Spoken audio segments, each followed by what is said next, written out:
ताकि तुम एक दूसरे की हिम्मत न बढ़ा सको। हमें आपस ही में किसी फैसले तक पहुंचना होगा। इसमें बाहर वालों की मुदाखलत गैर जरूरी है। मैं ज्यादा देर तक इन सबर आजमा हालात को बर्दाश्त नहीं कर सकता। मैं चंद मिनट के लिए उससे बात करनी चाहता हूं। मैंने कहा, क्या कोई मशवरा लेना है? तुम मेरी बात मान लो कि वो तुम्हें बेमौत मरवा देगा। मैं अपने या तुम्हारे बारे में एक लफ्ज नहीं कहूंगा। मुझे अपनी बीवी और साथी की फिक्र है। महराब खान आसानी से उनका सुराग लगाकर उन्हें जरूरी मदद और तहफ्फुज फराहम कर सकता है। तुम उसे मेरी आखिरी ख्वाहिश भी समझ सकती हो। अपने अनाक को खुराक मिलते ही वो फूल गया। बात कर लो, लेकिन बहुत मुख्तसर। तुमने कोई कहानी शुरू की तो मैं लाइन काट दूंगा।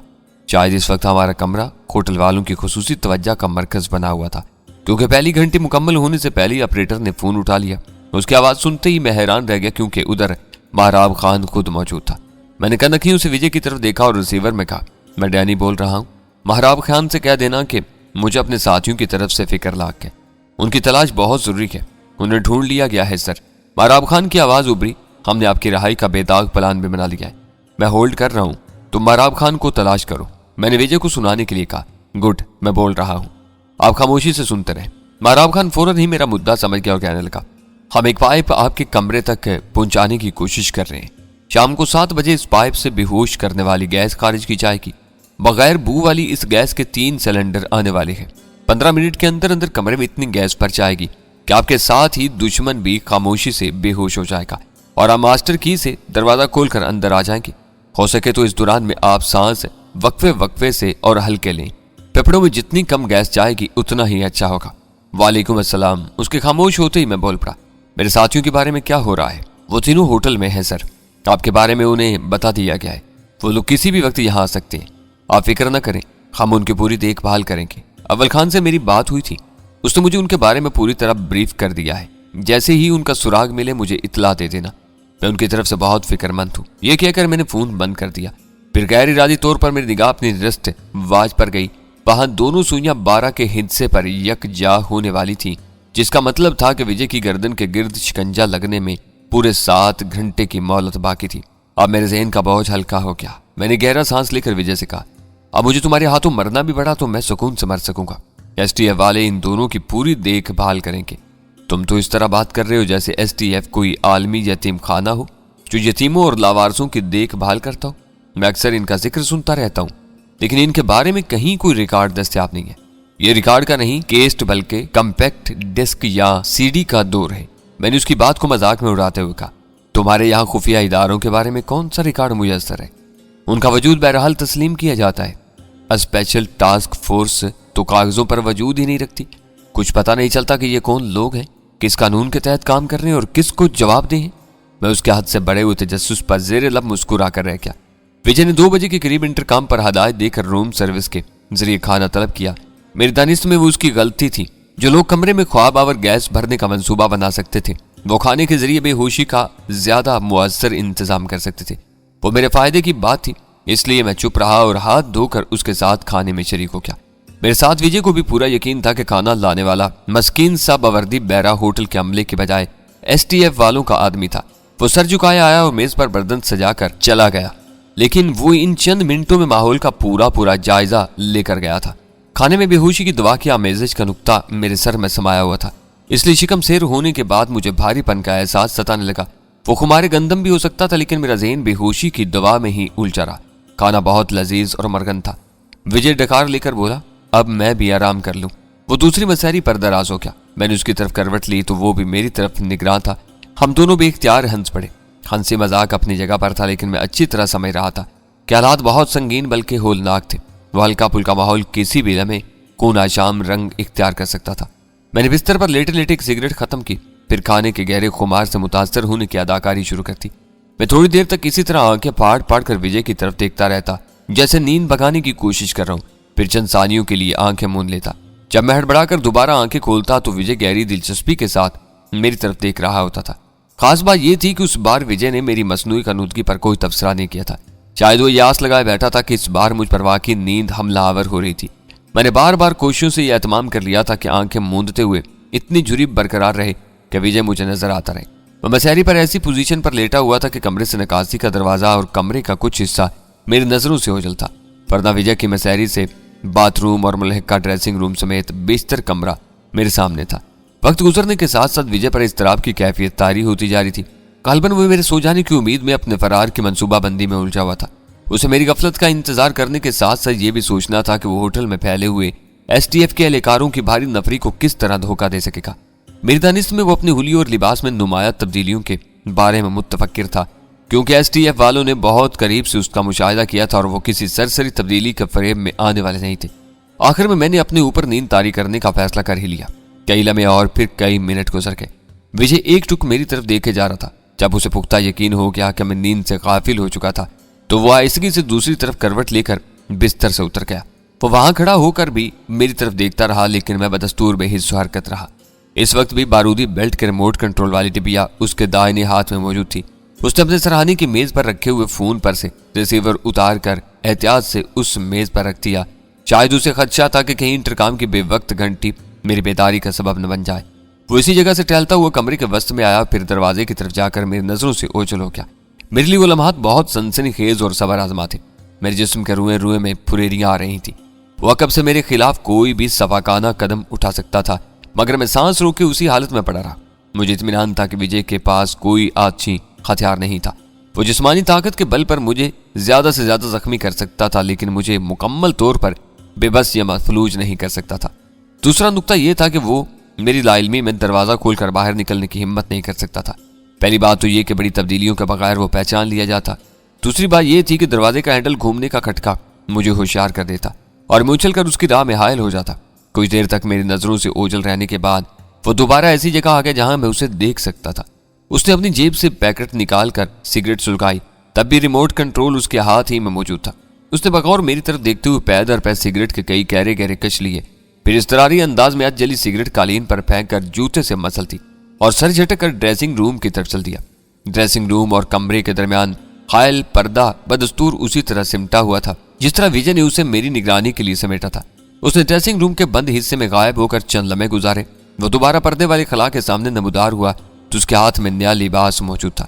اس نے وہ جوڑا ایک طرف ڈال کر پھرتی کے ساتھ اپنے سارے بٹن وغیرہ کھولے اور چند ہی ثانیوں میں کوٹ، پتلون اور قمیض سے نجات حاصل کر لی۔ اس وقت اس کے مضبوط جسم پر صرف بنیاد اور انڈر ویئر باقی رہ گیا تھا۔ اس نے نئے جوڑے کی قمیض اٹھائی تو وہ خاصی لمبی تھی۔ غالباً وہ قمیض شلوار میں ملبوس ہونے کا ارادہ کر رہا تھا۔ جو ہی اس نے قمیض کی آستینوں میں دونوں ہاتھ ڈالے، وہ اہم ترین واقعہ رونما ہوا جس نے مجھے فی الفور اداکاری ترک کر کے بستر چھوڑنے پر مجبور کر دیا تھا۔ ڈریسنگ روم میں کوئی چیز وجے کے ہاتھ سے چھوٹ کر باتھ روم کی دیوار سے ٹکرائی اور مدھم سی ٹھک کے ساتھ قالین پر گر گئی۔ آخری لمحات تک وجے کے ہاتھ میں صرف ریموٹ کنٹرول والی ڈبیا تھی۔ دیوار سے ٹکراؤ کی آواز بھی ہلکی اور قدرے کھوکھلی تھی۔ مجھے یقین ہو گیا کہ آخرکار وہ ہولناک تلسماتی ڈبیا اس کی تحویل سے نکل گئی تھی۔ وجے نے فوراً اپنی قمیض کی آستینوں سے ہاتھ نکال کر وہ ڈبیا اٹھانے کا ارادہ کیا، مگر اسے تاخیر ہو چکی تھی۔ اپنی بالادستی کا موقع نظر آتے ہی میں ناقابل یقین تیزی سے پستول نکال کر بستر چھوڑ دیا تھا۔ ہینڈز اپ! میں نے پستول تان کر گرجدار آواز میں کہا اور وجے نیچے جھکتے جھکتے اپنی جگہ پر منجمد ہو کر رہ گیا۔ اس کی آنکھوں میں یکایکی موت کی دہشت سے مٹائی تھی۔ قمیض اس کے قدموں میں جا گری تھی اور وہ بنیان اور انڈرویئر میں بہت مضحکہ خیز لگ رہا تھا۔ میں کن نکھیوں سے دیکھ چکا تھا کہ گری ہوئی قمیض نے ریموٹ کنٹرول یونٹ کو چھپا لیا تھا۔ ہینڈز اپ! اسے منجمد دیکھ کر میں پستول کے نال لہرا کر اعصاب زدہ آواز میں کہا، شور مت مچاؤ۔ وہ ہاتھ اٹھائے بغیر سرد آواز میں بولا، آگے بڑھے تو میں اپنے انجام کی پرواہ کیے بغیر تمہیں فنا کر دوں گا۔ قمیض کے نیچے میرا پیر ریموٹ کنٹرول پر ہے، پستول گرا لو ورنہ میں بٹن دبا دوں گا۔ لمحہ بھر کے لیے میرے سامنے اندھیرا چھا گیا، مگر میں نے فوراً ہی خود کو سنبھال لیا۔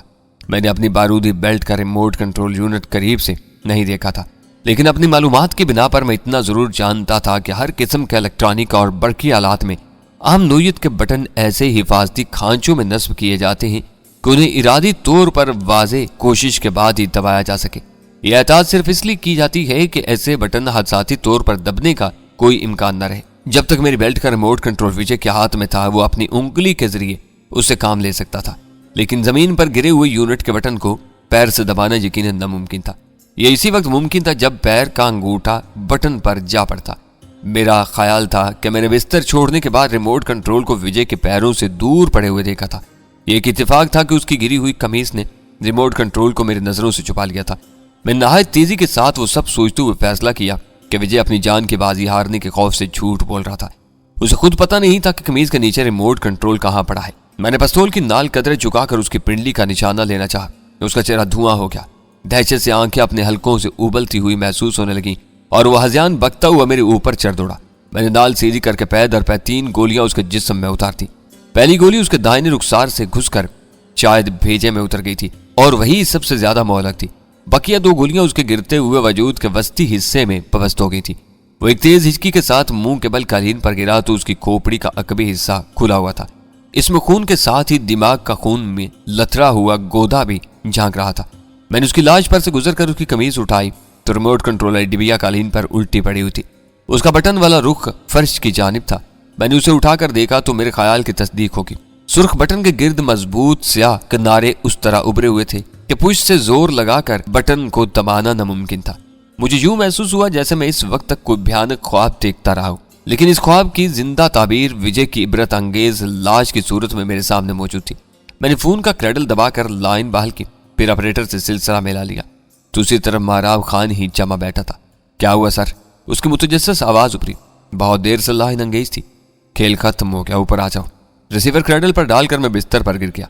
चंद सानियों में होटल की राहदारी मुतअद्दिद वजनी कदमों की दमक से गूंजने लगी। दस्तक सुनकर मैंने दरवाजा खोला तो गजाला को अपने सामने पाकर शशतर रह गया।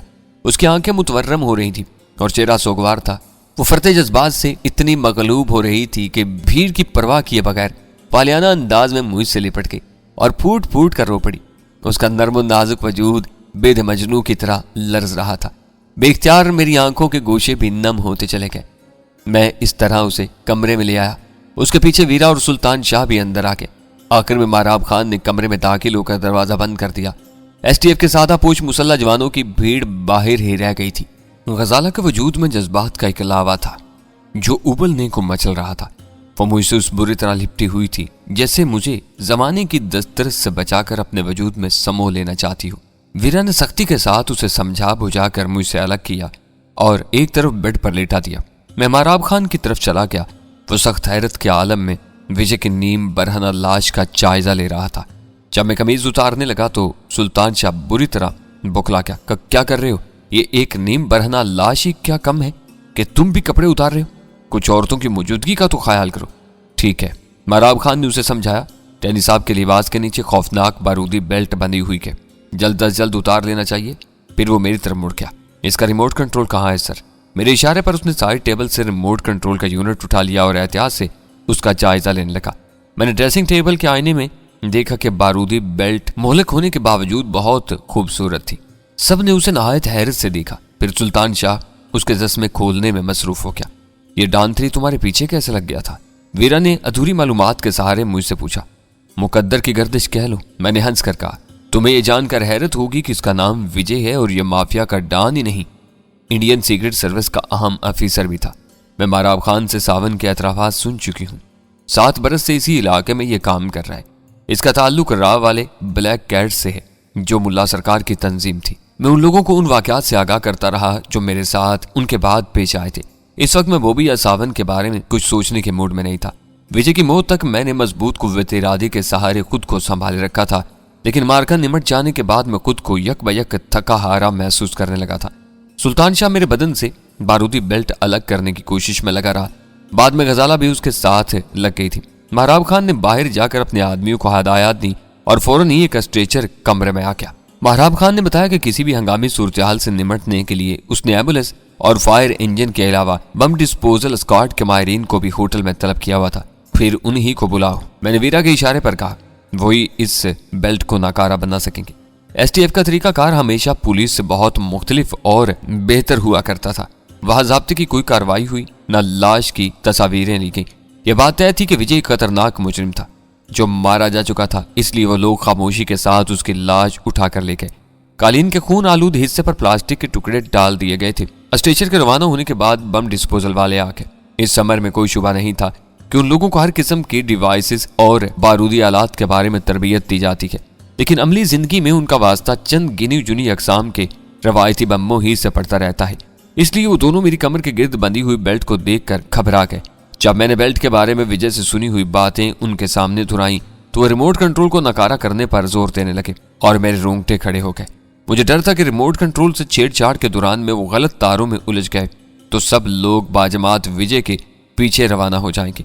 ठीक है, मेरे एतराज पर माराब खान ने फैसला कुन लहजे में कहा, फिलहाल एहतियात से बेल्ट अलग करके ले जाओ।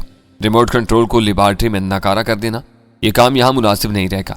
सुल्तान शाह इन मामलात में बिल्कुल अनाड़ी था, इसलिए किसी बारीकी में उलझे बगैर बेल्ट के पेचीदा और जुड़े हुए तस्मों को अलग करने की कोशिश करता रहा था। लेकिन बम डिस्पोजल स्क्वाड वाले बहुत से इम्कानात से खाइफ थे। उन्हें यह डर भी था कि कहीं तस्मों में नादीदा तारों का जाल मौजूद ना हो जो तस्मे काटने की सूरत में चार्ट हो जाए और बेल्ट को फाड़ डाले। मैं किसी भी बस मरीज की तरह मसहरी पर पड़ा रहा। वीरा गजाला और सुल्तान शाह के साथ माराब खान भी मेरे करीब खड़ा रहा। ऑपरेशन जारी रहा। दोनों माहिरीन के चेहरे पसीनों में नहाए हुए थे। वो बेल्ट पर चुस्पान लेबल की तहरीर से अंदाजा लगा चुके थे कि बेल्ट के फटने की सूरत में कैसी भयानक तबाही नाजल हो सकती है।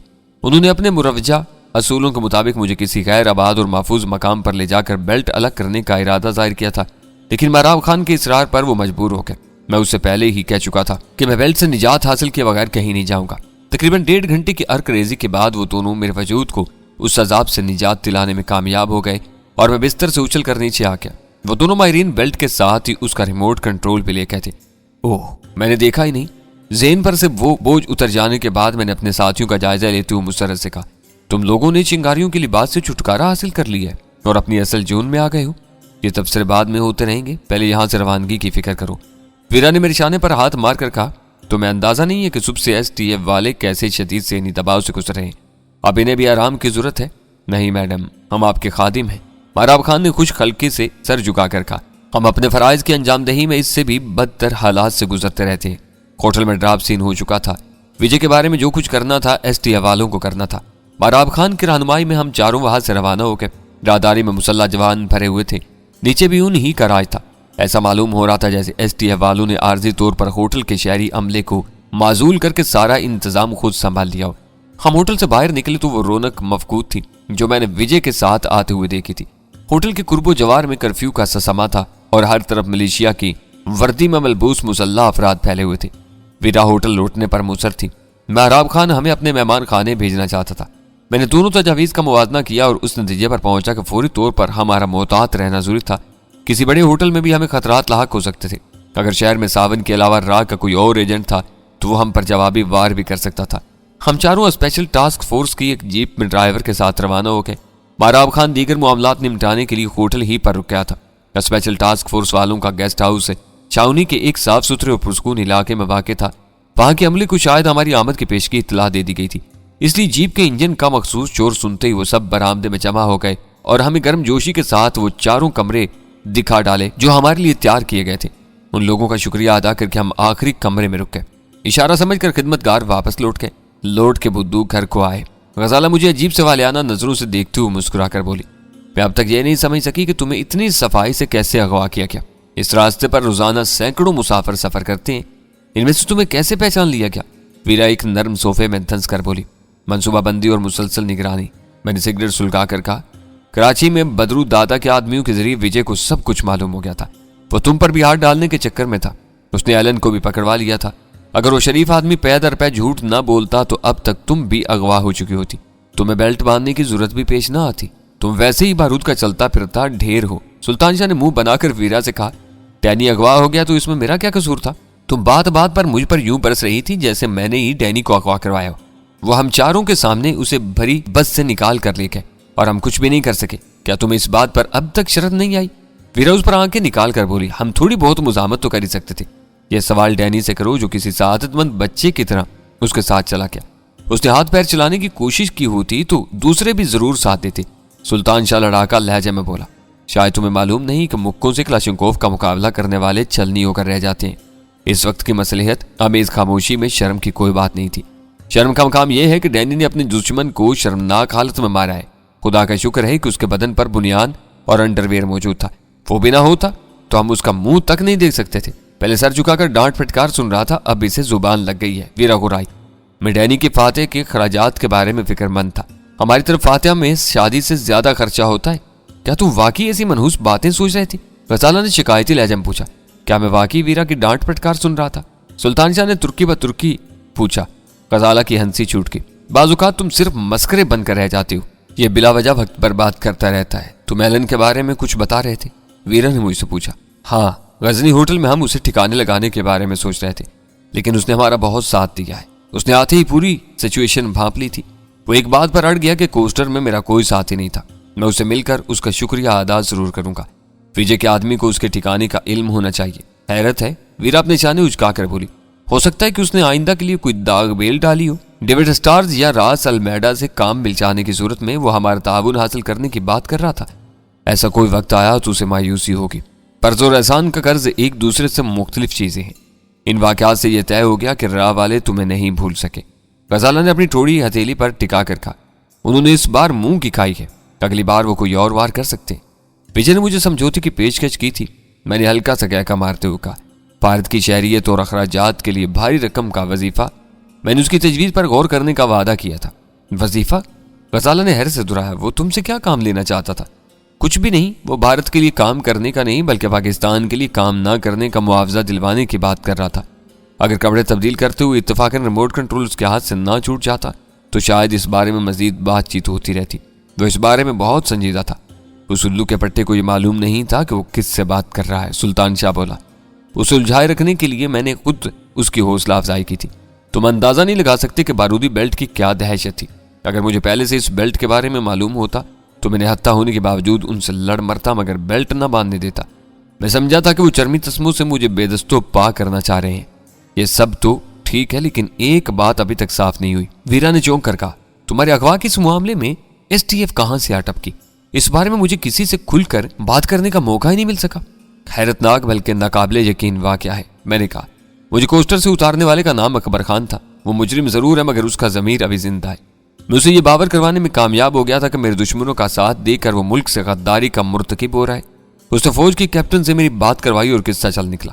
ایلن کے تعاون کے بعد وہ ان کے لیے دوسرا ذہنی جھٹکا تھا۔ سلطان شاہ بولا، تو یہ کہو کہ اس بار تم حیرت ناک اتفاقات کی وجہ سے بچ نکلے، ورنہ وجے نے تمہارے کریا کرم کا پورا بندوبست کر لیا تھا۔ یہ بات اتنی آسان اور سیدھی نہیں تھی۔ میں نے انہیں پورا پس منظر سمجھانے کے ارادے سے کہا۔ وہ مافیا کی طرف سے کراچی آیا تھا۔ مدر مافیا کے ریکارڈ پر میری اچھی ساکھ ہے۔ وہ دیکھ بھال کے بعد مجھے لوکل چیف مقرر کرنا چاہتے تھے، لیکن وجے راہ کی ہدایت پر مجھے ہلاک کرنے کے در پہ تھا۔ چاہے تمہیں یہ سن کر حیرت ہوگی کہ ڈان کانگ فو کے 2 آدمی بھی کراچی پہنچے ہوئے ہیں اور پوری شد و مد سے مجھے تلاش کر رہے ہیں۔ وجے کو مکاؤ کے ان بدماشوں کے بارے میں بھنک مل چکی تھی۔ جب اسے بدر دادا کے آدمیوں سے میرے اصل واقعات کا علم ہوا تو اسے پشاور میں ڈیرے ڈال دیے، کیونکہ افغانستان سے واپسی کا وہی راستہ ہے۔ اگر ایس ٹی ایف بیچ میں نہ آتی تو وجے مجھے کراچی لے جانے کا ارادہ رکھتا تھا۔ وہ مجھے سامنے لا کر مکاؤ والوں سے ان کے بارے میں معلومات حاصل کرتا۔ جو وہ ڈان کوانگ فو کا حوالہ دیتے، وجے مجھے نیشیکاؤ کا قاتل قرار دے کر ہلاک کر دیتا۔ میرا اندازہ ہے کہ دوسری صورت میں وہ مکاؤ کے بدماشوں سے میرا سودا کرنے کا ارادہ رکھتا تھا۔ دونوں صورتوں میں وہ مجھ سے نجات حاصل کر لیتا۔ اگر وہ مجھے لے کر کراچی کا رخ کرتا تو میں وقت ملنے پر کوئی نہ کوئی راہ نکال ہی لیتا۔ اب صرف اتنا فرق پڑا ہے کہ پشاور کی کہانی پشاور ہی میں نمٹ گئی ہے، یعنی کراچی میں کچھ لوگ پہلے سے تمہارے استقبال کے لیے تیار بیٹھے ہیں۔ ویرا نے پوچھا۔